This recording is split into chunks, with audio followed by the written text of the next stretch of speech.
तालुका माझा न्यूज मध्ये आपले स्वागत। तर टाकूया एक नजर शहरातील काही बातम्यांवर। मी श्रावण विठ्ठल शिकरे। आज आम्ही चिंचपाडा या ठिकाणी एक जिल्हा परिषद शाळेमध्ये एकत्रित आलो होतो।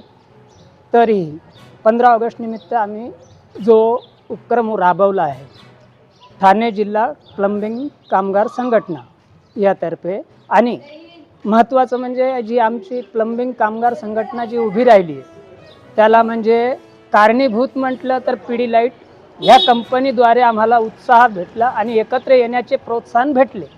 कारण की त्यांची वेळोवेळी काही मीटिंग्स अटेंड केल्याच्यानंतर आम्हालाही सर्वजणांना असं वाटलं की आपलाही एक ग्रुप संघटित सामाजिक कार्यासाठी किंवा छोटे मोठे उपक्रम समाजासाठी राबवण्यात आपणही करू शकतो। म्हणून आम्ही खुशीने सर्वांनी विचारपूर्वक हे आम्ही दरवर्षी छोटे मोठे कार्यक्रम राबवत असतो उपक्रम। तर याही वर्षी 15 ऑगस्ट निमित्त आम्ही राबवण्यात आलेला आहे। शालेय साहित्य शाळेतील मुलांना वाटप करून आम्ही साजरा केलेला आहे आणि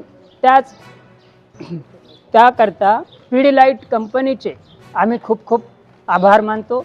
नमस्कार, मी विशाल लोखंडे, ठाणे जिल्हा प्लंबिंग कामगार संघटनेतर्फे आम्ही दरवर्षी 15 ऑगस्टला कोणताही म्हणजे ग्रामीण किंवा शहरी भागात आम्ही आणत किंवा जिल्हा परिषद शाळेला आम्ही दरवर्षी उपक्रम करतो। यावर्षी चिंचपाडा येथे आम्ही शालेय भेटवस्तू देऊन यावर्षी आमचा उपक्रम साजरा केला। जनता MMC क्लबतर्फे आज 15 ऑगस्टचा एक छोटासा उपक्रम आम्ही राबवला आहे। चिंचपाडा परिसरामध्ये जिल्हा परिषदची एक शाळा आहे, त्या लहान मुलांना आम्ही एक छोटासा भेटवस्तू दिलेला आहे शाळे साहित्याचं।